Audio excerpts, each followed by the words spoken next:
Alright, hello and welcome back to Professor Layton and the unwound feature, what is probably going to be the penultimate video, and just in time I have lost the stylus to my drawing tablet, so I'm going to be using a mouse today, so you may hear some clicking.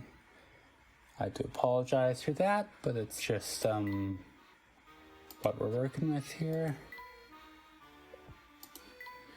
162, cluttered cans 2. I wonder what this puzzle has in store for us. Yeah, hopefully we can clear this in the next house today. No, it's one of these. Oops, sorry, clicking my water bottle right into the mic. 4 canned food products are randomly stacked up. You need to rearrange them into stacks of the same product. Now, if you want to move a can that has cans on top of it, you have to move all of them at once. Also, you can't have more than 6 cans stacked up at a time. Sounds easy, right? Well, one more thing, you have to do it in 14 moves or fewer.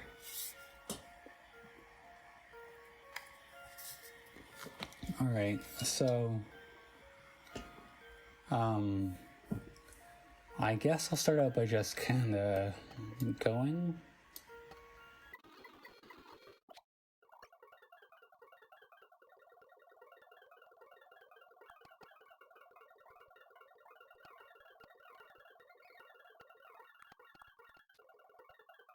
You know, this is as good of a puzzle as I need to use a hint on, right? Let's see what they got for us. Okay, cool. First hint is nothing, as per usual.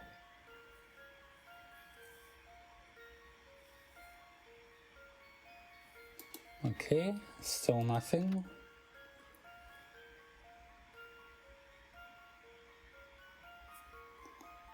Okay, still nothing. Not a good sign. Let's take the super hint.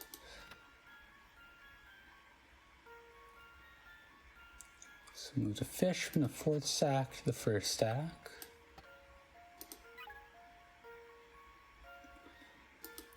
Peaches from the 2nd to the 4th. Ham from the 3rd to the 2nd.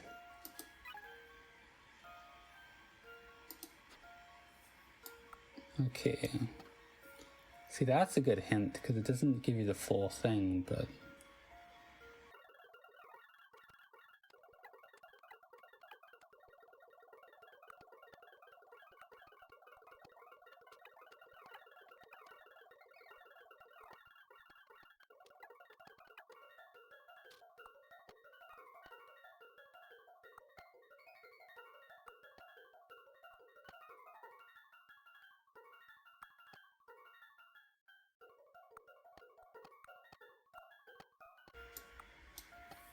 Oh.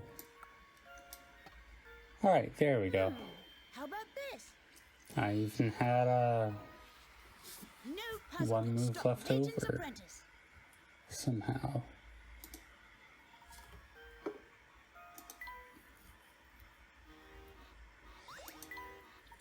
That was expertly solved. I mean, not really. It took me all the hints, but anyways. Let's see if we can finish the Time Traveler's house today. Starting with puzzle 163, time times 3. Let's see how you fare against this puzzle. 60 picker rats. Gotta stop closing my water bottle so I stop opening it into the mic. Create a valid equation by placing the number 1, 2, 4, 5, 6, 8, 9 into each box A, B, C, D, E, F, G. In this puzzle, the 2 digits to the left of each column are minutes, and the 2 digits to the right are seconds. 60 seconds will roll over into a minute. It can't exceed 60 minutes. Alright, so first hint is times 3. D times 3 equals 7, so that's just something you can work out has to be 9. So that would give a 2 in G, except we're going to have some rounding. You could have 1 in C giving us 5 in G.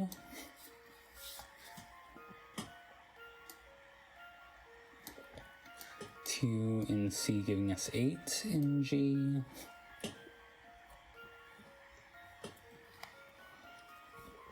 Four would give us 4, so that doesn't work. 5 would give us 7, so that doesn't work. 6. Actually, 8 would go to 2, right? Because it's seconds.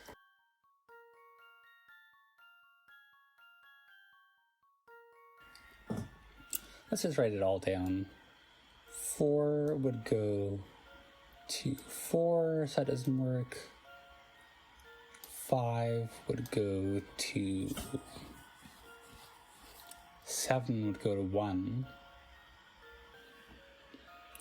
No, because it would go to 177. So it would go to 5. Because rounding is weird here, because we're doing 60s and like hundreds. So it has to be 1.5, doesn't it? Because 4 would go to 2. So it could be 1.5, it could be 4.2. 5 would go to 5, and anything else wouldn't work. So there's no rounding in this one, so 2 is going to go to 6. Because a 6 and 8 would have to be actually in the 1's place. Yeah, that doesn't work. So I think that means it has to be 4 and 2, right?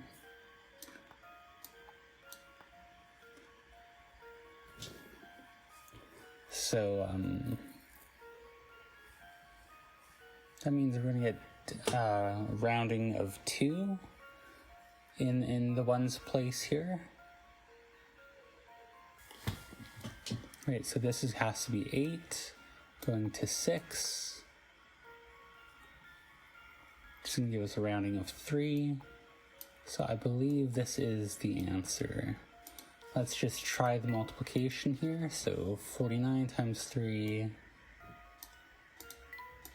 is going to be 9 times 3 is 7, 147 minus 120 is 27, and we get plus 2. 18 times 3 is going to be 8 times 3 is 24, so 54. Yeah, that's got to be it, right? 18, 49, 56, 27. How about this? That's these kind of puzzles, I wouldn't say they're hard per se. It's just like there's a bunch of just math you gotta kind of churn through.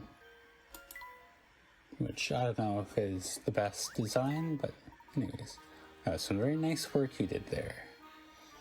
Puzzle 164, Calendar Conundrum. I'm confident you'll make short work of this puzzle. 60 picarats, alright. Getting more serious. Somebody tore this calendar page in half. Rude. Anyways, the puzzle must go on. When added, the 4 circled days equal 20. The smallest of the 4 days equals 1. Assuming you had the entire calendar page to work with, and you circle the square of 4 numbers that add up to 88, what would those smallest of those 4 numbers be? Again, this is algebra disguised as a puzzle. We have n, we have n plus 1, we have n plus 7, n plus 8. This is so much harder with a mouse. So that would give us 4n plus 16 equals 88.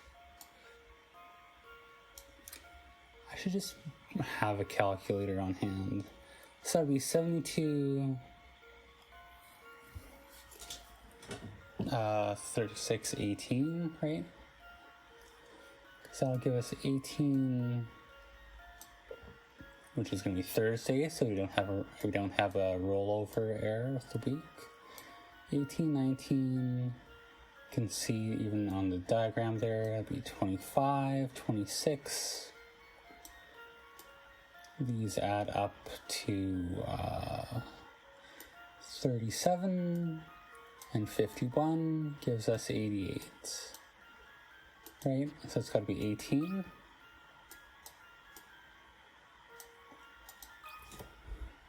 This one's as good as solved. Again, that's just math. No puzzle can stop Layton's apprentice. Not really a puzzle.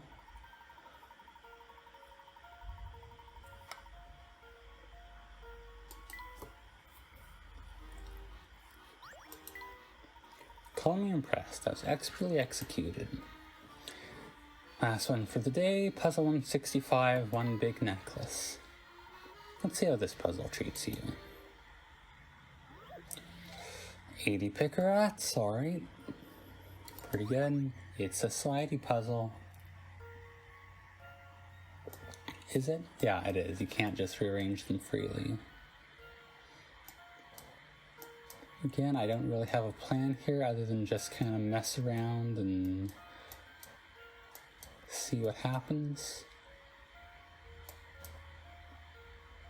I do like slidey puzzles though. Like this kind. Where you get to, because there's like, it's easier to like understand the logic behind them. Hang on, I think not to be overconfident here. I think I'm good enough at slidey puzzles. We gotta just figure out what the design needs to be. Because we need 4 of each kind, 3 of each kind.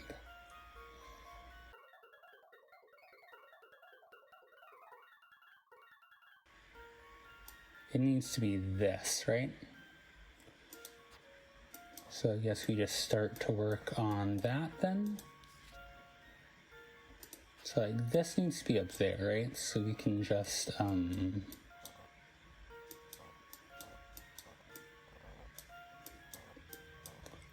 like that. We should get a blank in there.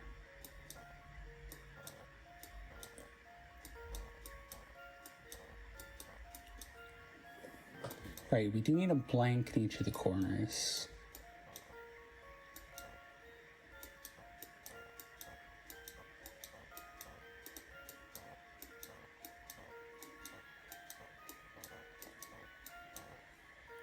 Like that. Except we need this piece over there now.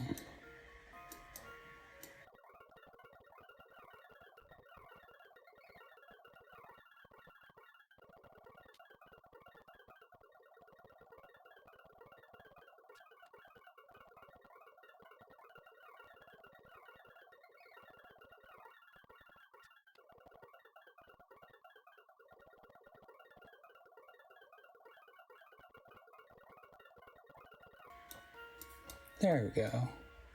Here's my answer. I love like 15... No puzzle can stop Layton's apprentice. Is that what you call them? 15 puzzles? 15, 16 puzzle kind of like things? Because you actually have like intelligent control over like what you're doing. It's not just like a lot of slidey puzzles. It's like you can't really... Now that is how you solve a puzzle. Excellent work. You can't really divine like what's going to happen from a given move, like whether or not a given move will get you closer to your goal. With this, like it's clear what's happening at any given point. You just need to know the mechanics. So yeah, I like them. Anyways, hopefully the mouse clicks weren't too bad. That was what I'm guessing, what I'm maybe kind of forcing to be the penultimate episode of Professor Layton and Unwound Future. So I hope you enjoyed. Next time, I think we're going to finish the game, hopefully. We'll call it here. As always, thank you for watching.